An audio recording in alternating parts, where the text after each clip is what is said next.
ராணிக்கா என்னமோ தராங்களா வாங்கிக்கோ. 50 ரூபா தருவியா? 30 ரூபா. அவனுக்கு 30 ரூபா.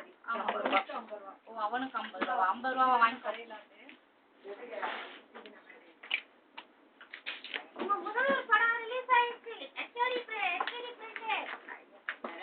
50 ரூபா. HD பிரிண்ட் விஜய் படம் ரிலீஸ் ஆயிடுச்சு. நான் விஜய் ரசிகரே கிடையாது. சொந்தம் தான் அவனோட. சொந்தம் ரிலீஸ் ஆயிருக்குல பாக்கலையா?